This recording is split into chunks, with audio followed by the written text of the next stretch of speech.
राहुल गांधी की तरफ से प्रेस कॉन्फ्रेंस की गई और कई बड़े खुलासे इस प्रेस कॉन्फ्रेंस के जरिए उनकी तरफ से किए गए कि हरियाणा चुनाव में किस तरह से 25 लाख वोटों की चोरी हुई। इसी के साथ ही यह भी कहा गया कि किस तरह से कांग्रेस की जीत को हार में बदला गया।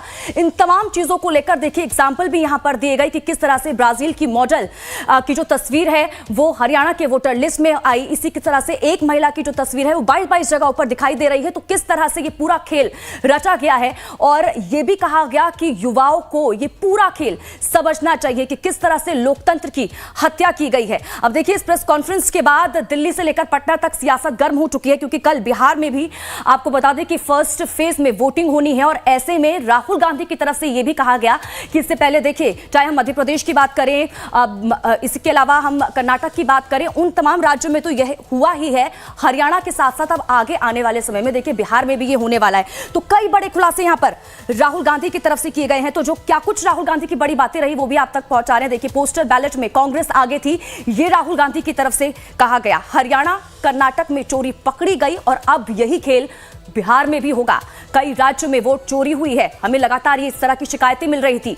हरियाणा में भी हमने पड़ताल की और ये तमाम जो चीजें हैं वो सामने निकल कर आई कि किस तरह से वोट चोरी यहां पर हुई है। कई राज्यों में वोट चोरी की शिकायतें हमें मिली, ये भी राहुल गांधी की तरफ से कहा गया। तो चुनाव आयोग ने सीसीटीवी फुटेज नहीं दिया, ये भी राहुल गांधी की तरफ से कहा गया है। हरियाणा में चुनाव नहीं बल्कि चोरी हुई है।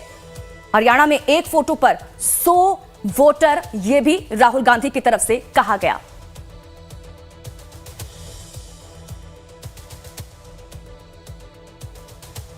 तो इसी पर बातचीत के लिए मेरे साथ कुछ गेस्ट भी हमारे साथ लाइव जुड़ चुके हैं। नवीन उपाध्याय है, वरिष्ठ पत्रकार हमारे साथ जुड़ चुके हैं। इसके अलावा दीपक चौरसिया जी भी हैं, मेरे सहयोगी, वो भी हमारे साथ जुड़ चुके हैं। और सबसे पहला सवाल दीपक जी मेरा आपसे यही होगा, क्योंकि देखिए हाइड्रोजन बम की बात यहां पर राहुल गांधी की तरफ से पहले से ही की जा रही थी। आज प्रेस कॉन्फ्रेंस उनकी तरफ से की गई और यह भी बताया गया कि किस तरह से हरियाणा के चुनाव में वोटों की चोरी हुई। 25 लाख वोट किस तरह से चोरी किए गए और कांग्रेस की जीत को हार में किस तरह से बदला गया। कई बड़े खुलासे यहां पर उनकी तरफ से प्रेस कॉन्फ्रेंस में कर दिए गए। आपकी प्रतिक्रिया सबसे पहले जानना चाहूंगी दीपक। अब मुझे पता नहीं है हाइड्रोजन बम फूटेगा या नहीं फूटेगा, क्योंकि राहुल गांधी ने कमोबेश वही बातें की है जो उन्होंने पिछली 2 प्रेस कॉन्फ्रेंसेस के अंदर की थी। उन्होंने पहली प्रेस कॉन्फ्रेंस के अंदर महादेवपुरा के अंदर वोट चोरी के आरोप लगाए थे और महाराष्ट्र में भी कमोबेश इसी तरह के आरोप उन्होंने लगाए थे। हरियाणा में भी वो यही आरोप लगा रहे हैं। लेकिन हमको स्वाति ये समझना पड़ेगा कि ये सब राहुल गांधी का आफ्टर थॉट है। दरअसल जब वोटर लिस्ट प्रिपेयर की जाती है उस समय आपका बूथ लेवल एजेंट जो होता है, आपका जो बूथ लेवल ऑफिसर जो होता है, या इलेक्शन प्रक्रिया से जुड़े हुए कांग्रेस के जितने नेता होते हैं, सभी इस वोटर लिस्ट बनाने की प्रक्रिया से जुड़े रहते हैं। हाल ही के दिनों में बिहार में भी जो स्पेशल इंटेंसिव रिवीजन हुआ था उसके बाद से कई मौके दिए गए और कई मौके देकर यह कहा गया कि अगर आप किसी का नाम जुड़वाना चाहते हैं तो आप ये नाम जुड़वा सकते हैं। ये जो सुविधा होती है ये पॉलिटिकल पार्टीज के पास, ये लोग वोटर्स के पास ऑलरेडी होती है। कुछ लोगों को खड़ा कर दिया जाए और उनसे ये कहलवा दिया जाए कि हमारा वोट कट गया है, मेरे ख्याल से ये यहां पर काफी नहीं होगा। जहां तक हरियाणा की बात है तो मुझे ये आफ्टर थॉट नजर आता है। नवीन भाई मेरी बात से एग्री करेंगे कि जिन वोटरों को काटा गया, क्या गारंटी है कि वो वोट जो है भारतीय जनता पार्टी को ही नहीं पड़ने वाले थे, और जिन वोटों को जोड़ा गया क्या गारंटी है कि वो भारतीय जनता पार्टी को पड़े भी हैं। ये भी अपने आप के अंदर बहुत बड़ा सवाल है। और अगर सबसे बड़ी बात इसमें यह है कि अगर वोट चोरी हो रही है या वोटर लिस्ट के अंदर अशुद्धियां हैं तो वोटर लिस्ट के अंदर इन अशुद्धियों को हटाने का काम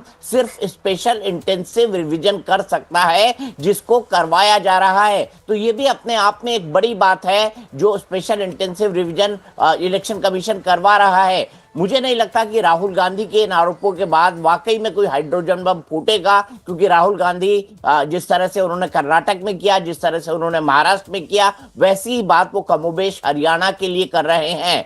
उन्होंने निसंदेह एग्जाम्पल दिया कि ब्राजील के एक मॉडल का कई बार इलेक्टोरल लिस्ट के अंदर नाम है। उन्होंने ये भी बताया कि किस तरह से 25 लाख चोरी हुए वोट और 22,000 वोटों से कुल जो है कांग्रेस पार्टी हारी है। On the face of it तो ये आरोप सही दिखते हैं, लेकिन राहुल गांधी इसकी जुडिशियल स्क्रूटिनी भी नहीं चाहते हैं। वो ये भी नहीं चाहते हैं कि इन आरोपों को लेकर वो कोर्ट के अंदर चले जाएं और कोर्ट के अंदर जाकर इस बात को साबित करें कि उनके जो आरोप हैं वो बिल्कुल सही हैं। ऐसे में मुझे डाउट लगता है ये पॉलिटिकल पर्सपेक्टिव है उसको बदलने की कोशिश का काम राहुल गांधी कर रहे हैं। और इन पॉलिटिक्स परसेप्शन मैटर्स, तो ये परसेप्शन बना रहे हैं कि ये सरकार वोट चोरी करके आई है, ये सरकार एक इलिजिटिमेट सरकार है। लेकिन क्या राहुल गांधी इन तमाम चीजों को किसी लॉजिकल कंक्लूजन तक ले जाएंगे? लॉजिकल कंक्लूजन से मेरा मतलब है कि वो सुप्रीम कोर्ट जाएंगे, सुप्रीम कोर्ट को कहेंगे कि देखिए ये 25 लाख वोट चोरी हुए हैं, इन वोट चोरी के बाद जो सरकार नायब सिंह सैन की बनी है वो इलिजिटिमेट है, यानी वो असंवैधानिक है। ऐसा करने से राहुल गांधी इनकार कर रहे हैं। तो मेरे ख्याल से ये एक पर्सपेक्टिव मैनेजमेंट है, पर्सपेक्टिव बदलने का काम जो है वो कोशिश कर रहे हैं और ये आरोप लगा रहे हैं सरकार पर कि ये सरकार लेजिटिमेट नहीं है और वोट चोरी करके बनी हुई है। मैं इससे ज्यादा इस पूरी प्रेस कॉन्फ्रेंस के अंदर और कुछ नहीं देखता स्वाति। ठीक है दीपक जी, मैं लौटती हूँ आपके पास। नवीन उपाध्याय हमारे साथ जुड़े हुए हैं। नवीन जी से भी मेरा यही सवाल होगा। नवीन जी, ये जो प्रेस कॉन्फ्रेंस की गई राहुल गांधी की तरफ से, आप इससे क्या समझ पाते हैं? क्योंकि देखिए कई बड़े खुलासे, उन्होंने तो यहाँ तक का भी जिक्र कर दिया कि ब्राजील की मॉडल की जो तस्वीर है वो हरियाणा की वोटर लिस्ट में है, एक महिला जहां जिसकी जो तस्वीर है 22 जगह ऊपर दिखाई देती है। तो ऐसा कैसे हो गया? क्या इससे आप समझ रहे हैं और कितना असर इसका? क्योंकि बिहार का भी जिक्र उन्होंने किया है, उन्होंने कहा है कि देखिए ऐसा ही खेला बिहार में भी होगा। अब क्या समझ पाते हैं आप कि असर होने वाला है बिहार चुनाव पर या फिर नहीं?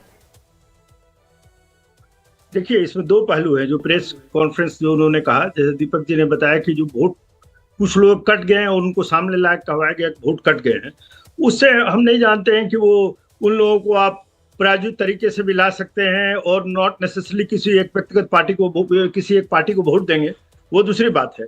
लेकिन मेरा मानना है कि कुछ चीजें इस प्रेस कॉन्फ्रेंस में जरूर है जिसका संज्ञान इलेक्शन कमीशन को लेना चाहिए, देश की सुप्रीम कोर्ट को लेना चाहिए, क्योंकि कुछ डिस्क्लोजर जो है वो हॉरिफाइंग है। अगर ब्राजीलियन मॉडल 22 जगह इंडिया के डिफरेंट बूथ्स पर फिगर कर रही है और 10 जगह उसने वोट दिया है, तो इससे बड़ा तो सेंसेशनल चीज नहीं हो सकता है कुछ कि ब्राजील की कोई मॉडल इंडिया में वोट दे और कोई एक औरत 200 जगह पर वोट दे। तो ये सब चीजें जो हैं, अगर मेरा मानना है, देखिए ये प्रेस कॉन्फ्रेंस है जिसमें आरोप लगाए गए हैं, इन आरोपों को डेफिनेटली जांच होनी चाहिए। अगर आरोप सही नहीं है तो राहुल गांधी को प्रोसिक्यूट करना चाहिए। लेकिन अगर आरोप सही है तो भारत में जिस तरीके से इलेक्शन कराए जा रहे हैं, इस पर हमको लगता है कि बहुत ही स्टिंगिंग ये ब्लो है। क्योंकि ये अगर सही है आरोप, तब तो डेफिनेटली हरियाणा का इलेक्शन जो है तो मेरा मानना है कि काफी उसमें गड़बड़ी हुई है। अदरवाइज ये देखिए, लोकल लेवल पर एक आदमी 2 जगह वोट दे दे, 3 जगह वोट दे दे, उसको होता रहता है। लेकिन ब्राजील की कोई मॉडल है, डेफिनेटली ये कोई सेंट्रलाइज तरीके से मेरा मानना है कि ये कराया गया है। अदरवाइज 200 जगह पर कोई औरत कैसे वोट दे सकती है? फिजिकली नहीं पॉसिबल है। ब्राजील की मॉडल इंडिया में नहीं आई होगी। इसका मतलब जो है, ये ब्राजील के, देखिए सबसे इसमें सीरियस चीज क्या है जो राहुल गांधी भी एक्सप्लेन ठीक से नहीं किए हैं, कि क्या वो ब्राजील की मॉडल इंडिया के 10 डिफरेंट बूथ पर आकर वोट दिए है, तब ना उसको पहचाना जा सकता था। इलेक्टोरल जो बूथ लेवल जो बैठा हुआ एजेंट वो उसको पहचानता। ये हुआ नहीं है।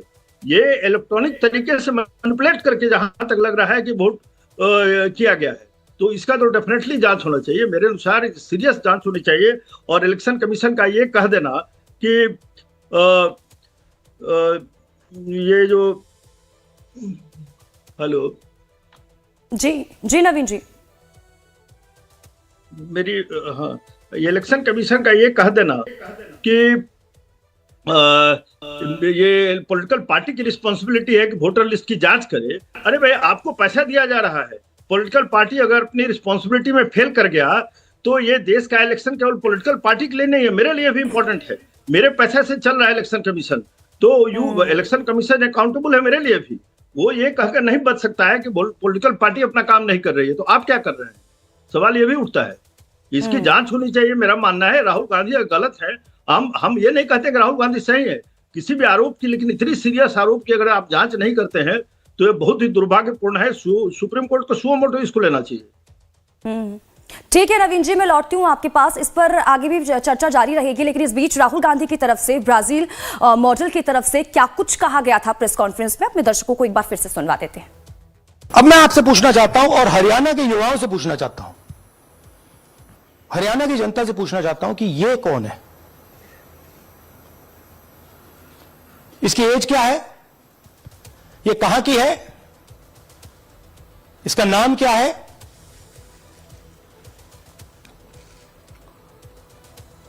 ये आपको बता सकता हूं, कभी इसका नाम सीमा, कभी स्वीटी, कभी सरस्वती।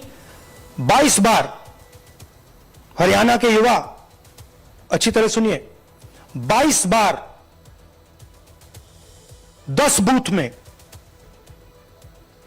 इसको वोट देने का मौका मिलता है। 22 बार 10 बूथ में राय असेंबली में वोटर लिस्ट पे है। कहां की है? ब्राजील की है। हरियाणा की नहीं है, हिंदुस्तान की नहीं है, ब्राजील की है, मॉडल है, हरियाणा की वोटर लिस्ट पे है। चेक करना है तो वो उस पे आप उसको स्कैन कर दीजिए, देख लीजिए। इससे क्या पता लगता है कि ये सेंट्रलाइज्ड ऑपरेशन है। तो ये पूरा का पूरा सेंट्रलाइज्ड ऑपरेशन है, ये राहुल गांधी की तरफ से कहा गया।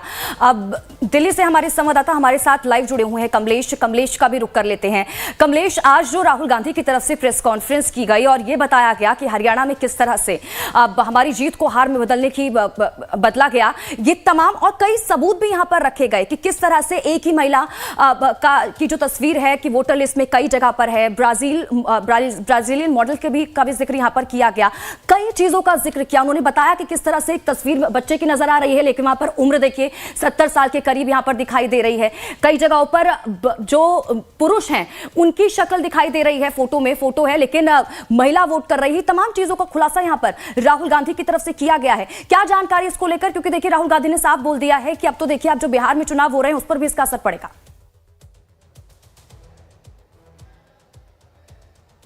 देखिए, कई सारी भ्रांतियां उठ रही इस प्रेस कॉन्फ्रेंस को लेकर। पहली बात तो ये कि जिस महिला का दावा किया गया है कि उसने 20 जगह वोटिंग की, तो ये संभव ही नहीं कि कोई फिजिकली कोई आदमी 20 जगह वोटिंग करे और उसको बूथ लेवल अफसर और खासकर प्रिजाइडिंग अफसर उसको चेक नहीं करे। बूथ लेवल अधिकारी नियुक्त होते हैं पोलिंग बूथ पे, BLA नियुक्त होते हैं जो चेक करते हैं, वो आपके आइडेंटिटी कार्ड चेक करते हैं। तो ये संभव ही नहीं है कि कोई ब्राजील महिला अगर उसका नाम नहीं हो और साथ में अगर आप वोट करते हैं तो आपके हाथ में इंक भी लगता है, तो ये संभव ही नहीं कोई 20 जगह वोटिंग कर सका। हाँ, ये बात संभव हो सकता है कि आपका नाम कई जगह डुप्लीकेशन ऑफ वोट नाम हो सकता है, लेकिन वोट कर सकते हैं आप 20 जगह, ये संभव नहीं है, पॉसिबल नहीं है। दूसरी बात कि ये थोड़ा सा आप पीछे चलेंगे तो हरियाणा का चुनाव हुआ था 4 अगस्त 2024 में, यानी अभी तक 1 साल से ज्यादा का वक्त हो चुका है और पूरा प्रोसेस खत्म हुआ 8 अगस्त को। अगर उसमें इलेक्शन कमीशन की ओर से जो सफाई दी गई, उसमें यह कहा गया है कि हरियाणा के चुनाव में राजनीतिक पार्टियों के द्वारा, यानी इसमें कांग्रेस पार्टी और भाजपा भी शामिल है, 10,000 बूथ लेवल अधिकारी एजेंट, यानी जो राजनीतिक पार्टियों द्वारा नियुक्त किए जाते हैं एजेंट, उनको नियुक्त किया गया, जिनका काम होता है कि बूथ वेरिफिकेशन, मतलब जो वोटर्स है उनका वेरिफिकेशन का काम, वो BLO के साथ साथ बूथ वेरिफिकेशन का काम कर चुके राजनीतिक पार्टियों के सदस्य होते हैं। तो वो 10,000 लोगों में से किसी ने ही आपत्ति दर्ज नहीं की। यहां तक कि नियम तक यह है कि अगर आप पर कोई कंफ्यूजन हो तो आप चुनाव के 3 महीने के भीतर आप इलेक्शन कमीशन, आप सुप्रीम कोर्ट में या हाई कोर्ट में आप पिटीशन दाखिल कर सकते हैं, लेकिन ये भी नहीं हुआ। तो साइड सी बात है। जहां तक दूसरी बात राहुल गांधी ने कही, 0 नंबर की बात कही, तो इलेक्शन कमीशन ने कहा कि 0 नंबर अगर मान लीजिए म्युनिसिपल कॉर्पोरेशन की ओर से अगर आपको कोई नंबर अलॉट नहीं किया गया है या फिर जिला एडमिनिस्ट्रेशन की ओर से कोई नंबर आपको अलॉट नहीं किया गया आपके मकान को, तो आपका नंबर 0 ही हो सकता है, होता है। उसके साथ साथ जो जिनके पास घर नहीं है वो भी 0 नंबर लिखते हैं। तो ये दूसरी क्लैरिफिकेशन इलेक्शन कमीशन की ओर से दी गई है। और साथ ही साथ अभी कुछ ही देर पहले हरियाणा चुनाव आयोग ने राहुल गांधी को चिट्ठी लिखी है और कहा है कि जो आरोप आपने लगाए हैं आज, उन आरोपों को सत्यापित करें, यानी इलेक्शन कमीशन ने, जब आपको याद होगा कर्नाटक पे जो आरोप लगा समय जी। कर्नाटक चुनाव में हेराफेरी का जो आरोप लगाया था, उसी तरह का आरोप लगाया। तब इलेक्शन कमीशन ने, हरियाणा के इलेक्शन कमीशन ने सीधे नोटिस भेजा राहुल गांधी को, जो आरोप आपने लगाया उनको सत्यापित करके इलेक्शन कमीशन को भेजा कि ताकि उसको उसकी स्क्रूटनी की जाए, उनकी छानबीन की जाए। तो ये बेरोबार इलेक्शन कमीशन ने अपनी सफाई दी है। हाँ, लेकिन बात जरूर है, जिस समय ये प्रेस कॉन्फ्रेंस की गई उसका इंपैक्ट जरूर पड़ेगा। इंपैक्ट ये पड़ेगा क्योंकि बिहार चुनाव में आपको याद होगा कि राहुल गांधी 15 दिन तक वोट अधिकार यात्रा के बिहार पे दौरे पर थे, उसका इंपैक्ट बिहार में कहीं दिखा नहीं। ऐसी स्थिति में ये हो सकता है कि इलेक्शन कमीशन के बारे में लोगों के मन में भ्रांतियां पैदा की जा सकती हैं, जो राहुल गांधी लगातार कर रहे हैं। जाहिर सी बात है, कुछ बारे तक इन्हें उठाए हैं, जैसे कि वोट का डुप्लीकेशन, मतलब एक नाम से कई वोट्स। हाँ, उस पर इलेक्शन कमीशन को जरूर ध्यान देना पड़ेगा, क्योंकि अब तो आधुनिक जमाना है, आपके पास ऐप है कि आप एक क्लिक करके आप देख सकते हैं कितना वोटर का डुप्लीकेशन है, कितने फोटो आइडेंटिटी जो है डुप्लीकेट, आप उसको डिलीट कर सकते हैं। वो इलेक्शन कमीशन कर सकती है। लेकिन जो तथ्य, जो समय उन्होंने चुना है, उसको लेकर के आप संदेह उत्पन्न कर सकते हैं। क्या ये बिहार के चुनाव को में जो चुनाव, जिस तरह से चुनाव जा रहा है, जिस पैटर्न पे जा रहा है, उससे पहले क्या लोगों के मन में आप भ्रम पैदा करने की कोशिश कर रहे हैं, ये सवाल उठेगा। ठीक है कमलेश जी, मैं लौटती हूँ आपके पास। दीपक जी भी हमारे साथ लगातार बने हुए हैं, दीपक जी से ही जानने की कोशिश करते हैं। दीपक जी देखिए, क्योंकि जिस तरह से कमलेश जी भी कह रहे हैं और नवीन उपाध्याय जी की तरफ से भी कहा गया कि देखिए अगर ऐसा हुआ है, राहुल गांधी की तरफ से खुलासे किए गए हैं, तो ये इस पर जांच जरूर होनी चाहिए। दूसरी तरफ इलेक्शन कमीशन ने इसके सत्यापन को लेकर देखिए राहुल गांधी के लिए बोल दिया है कि जो खुलासे किए हैं इसका सत्यापन करे राहुल गांधी। लेकिन आपको क्या लगता है, क्योंकि कल फर्स्ट फेज में वोटिंग होनी है बिहार में, क्या जो प्रेस कॉन्फ्रेंस राहुल गांधी ने की है इसका असर पड़ता हुआ दिखाई देता है क्या बिहार में? अगर होता है तो कितना? आप इसको किस तरह से समझते हैं, समझा पाएंगे? देखिए, राहुल गांधी की कोशिश ये होगी कि जितने भी डाउट्स क्रिएट किया जा सके इलेक्शन कमीशन के बारे में, इलेक्शन प्रोसेस के बारे में, चुनाव की पारदर्शिता के बारे में, वो डाउट्स क्रिएट किए जाएं। राहुल गांधी यही चाहते हैं। जहां तक कमलेश ने सत्यापन की बात कही, तो सत्यापन राहुल गांधी ने पिछली बार भी नहीं किया था। उन्होंने ओथ पर लिखकर ये नहीं दिया था कि ये आरोप मैं लगा रहा हूं और इसका ये आधार है। तो राहुल गांधी क्या इस बार भी सत्यापन करेंगे? ये भी अपने आप में एक बहुत बड़ा सवाल है। अब मैं ये मॉडल की बात, जो आप ब्राजील के मॉडल की बात हो रही है कि इस मॉडल का नाम 22 जगह पर है, 10 बूथों के अंदर है, क्या कोई 22 जगह पर जाकर मतदान फिजिकली और फिजिकल तौर पर कर सकता है? ये अपने आप में बड़ा सवाल है। हाँ, नवीन उपाध्याय जी की बात मैं मानता हूं। मेरे कई सारे साथी रिपोर्टर थे, जब हम जूनियर रिपोर्टर हुआ करते थे तो हमारी फेवरेट स्टोरी एक ये हुआ करती थी कि हम जाएं आरटीओ की उसके अंदर जाएं, किसी दलाल को पकड़े, राष्ट्रपति का नाम उस पर लिखवाएं और राष्ट्रपति के नाम का ड्राइविंग लाइसेंस बनवा ले। वो ड्राइविंग लाइसेंस कई बार बन जाता था और कई बार हमारी खबर भी पक जाती थी और खबर बनने के बाद हम बोलते थे देखिए हमने तो राष्ट्रपति के नाम का ड्राइविंग लाइसेंस बनवा लिया। इस तरह की दिक्कतें किसी एक या दो इलेक्शन वोटर लिस्ट में हो सकती है, मैं इससे इनकार नहीं करता। इससे भी इनकार नहीं किया जा सकता कि वोटर लिस्ट के अंदर अशुद्धियां होंगी, इससे भी कोई इनकार नहीं किया जा सकता। लेकिन इनको ठीक करने की प्रक्रिया सिर्फ और सिर्फ एसआईआर है, स्पेशल इंटेंसिव रिवीजन है, जिसको सरकार करा रही है, जिसको इलेक्शन कमीशन करा रहा है। और इलेक्शन कमीशन ये चाहता है कि स्पेशल इंटेंसिव रिवीजन में सब लोग जो हैं सहयोग करें। लेकिन बात उल्टी हो रही है, इसी स्पेशल इंटेंसिव रिवीजन का राजनीतिक कारणों से विरोध हो रहा है। ये कहा जा रहा है कि एक तरफ आरोप लगाया जाता है कि वोट चोरी हो रहे हैं, दूसरी तरफ आरोप लगाया जाता है कि वोट काटे जा रहे हैं। दोनों में अपने आप में कोई ना कोई जो है टकराव सी वाली स्थिति है। और एजम्पशन की बात है स्वाति, मैं ये कैसे मान लूं कि एक वोटर जिसको राहुल गांधी कह रहे हैं वो एक ऐसा वोटर है जो कई जगह पर है, जो 2-2 या 3-3 जगह पर है, मैं ये कैसे मान लूं कि उसने सिर्फ और सिर्फ बीजेपी को ही वोट किया है? इस बात की क्या गारंटी कि जो वोटर बनाए गए या जो वोटर काटे गए वो कांग्रेस के ही वोटर थे और जिन वोटरों को जोड़ा गया वो बीजेपी के ही वोटर थे? और कौन इस बात की गारंटी ले सकता है कि इन लोगों ने जिनको काटा गया वो कांग्रेस के वोटर थे? और कौन इस बात की गारंटी ले सकता है कि जो वोट डाल के आए उन्होंने बीजेपी को ही वोट दिया? ये पूरा का पूरा थ्योरी एजम्पशन, यानी एजम्पशन को हम हिंदी में कहेंगे कि एक तर्क पर आधारित है, एक आर्गुमेंट पर आधारित है कि ऐसा हुआ होगा तो ऐसा होगा, ऐसा हुआ होगा तो ऐसा होगा, ऐसा हुआ होगा तो ऐसा होगा। तो राहुल गांधी की इस प्रेस कॉन्फ्रेंस के बारे में मैं यही कहूंगा कि वो पुरानी कहावत है ना, मेरी चाची की मूछें होती तो मैं उन्हें चाचा कहता, तो ये उसी तरह का एक एजम्पशन के आधार पर उन्होंने एक पूरी थ्योरी गढ़ने की कोशिश की है। लेकिन हाँ, अगर आपको इलेक्शन कमीशन के इलेक्शन प्रोसेस के बारे में डाउट खड़ा करना है तो राहुल गांधी का तरीका सही है। अगर आपको ये बताना है कि इलेक्शन कमीशन ठीक से काम नहीं कर रहा है तो राहुल गांधी का तरीका सही है। अगर आपको ये कहना है कि बीजेपी के कहने पर इलेक्शन कमीशन काम कर रहा है तो आपकी ये पूरी की पूरी थ्योरी सही है। तो राजनीति में कहा जाता है, if you can't convince them confuse them. तो राहुल गांधी कन्विंस कर पाए हो ना कर पाए हो, लोगों को कंफ्यूज तो कर दिया है कि क्या वाकई एक वोट चोरी हो रही है जैसा राहुल गांधी दावा कर रहे हैं। ठीक है दीपक जी, मैं लौटती हूं आपके पास। इस बीच एक बार फिर से अपने दर्शकों को सुनवा देते हैं राहुल गांधी की तरफ से जिस तरह से 25 लाख वोटों की चोरी को लेकर जो खुलासा किया गया उसको लेकर और क्या कुछ कहा उन्होंने, सुनवाते हैं आपको। 5 तरीके की वोट चोरी है हरियाणा में। Duplicate voters 5 lakh, invalid addresses 90,000, तकरीबन 90,000, बल्क वोटर्स 19 लाख। और ये जो आखिरी हमने खाली रखे हैं, misuse of form 6, misuse of form 7, ये एडिशंस और डिलीशंस हैं। महादेवपुरा के प्रेजेंटेशन के बाद इलेक्शन कमीशन हमें ये फॉर्म नहीं देती। महादेवपुरा के टाइम उन्होंने गलती कर दी, हमें मिल गई, इसलिए हमने वो आपको दिखा दिया। मगर महादेवपुरा के बाद, आलन के बाद ये हमें फॉर्म 7 और फॉर्म 6 नहीं देती। तो हम इसके बारे में आपको बता नहीं सकते क्योंकि हम सिर्फ 100% प्रूफ के साथ आपको डेटा देते हैं।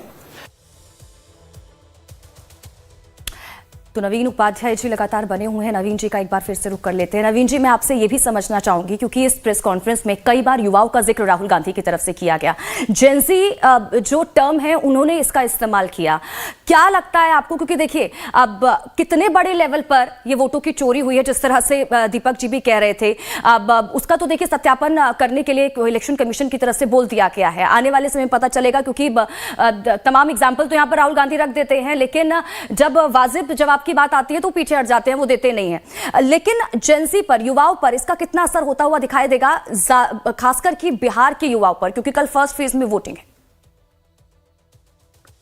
देखिए, इसमें 2 पक्ष है। 1 मिनट 30 सेकंड में हम पहला चीज कह देंगे कि देखिए ये 5 मिनट के अंदर ये सारी मिस्ट्री क्लियर हो जानी चाहिए कि राहुल गांधी सही कह रहे हैं या गलत कह रहे हैं। इसमें 5 मिनट लगेगा। इलेक्शन कमीशन के पास सारे डेटा हैं। Election commission should come out और या तो प्रेस कॉन्फ्रेंस करे या चाहे ये बोल दें कि ये जो ब्राजीलियन मॉडल का केस है, वो ब्राजीलियन मॉडल ने 22 जगह वोट नहीं दिए हैं, ये कह दे इलेक्शन कमीशन की ये गलत है। दूसरी बात, वो इलेक्शन कमीशन कह दे कि एक औरत ने 200 जगह वोट नहीं दिए हैं। तीसरी बात, जो और सब चीजें जो स्पेसिफिक आरोप लगाए गए हैं कि 5 लाख वोटर्स डुप्लीकेट हैं, आई थिंक ये बहुत आसान है। 5 मिनट में इलेक्शन कमीशन को राहुल गांधी को कहने के बजाय आप सत्यापन कीजिए। इलेक्शन कमीशन के पास अगर सारे डेटा हैं और इलेक्शन कमीशन क्यों नहीं इसको कंडक्ट कर सकता है। मेरा मानना है कि देखिए सबसे इसमें सीरियस बात क्या है, ये ब्राजीलियन मॉडल का है। अगर वो ब्राजील में रहकर और उसने इंडिया में वोट दिया है तो मेरा मानना है कि बहुत बड़ी धांधली है और सेंट्रलाइज तरीके से धांधली की गई है। ये इलेक्शन कमीशन 5 मिनट के अंदर इलेक्शन कमीशन को इसको क्लैरिफाई कर देना चाहिए। जब हम लोग प्रेस कॉन्फ्रेंस ये बात कर रहे हैं उस समय तक इलेक्शन कमीशन को आ जाना चाहिए कि राहुल गांधी झूठ बोल रहे हैं।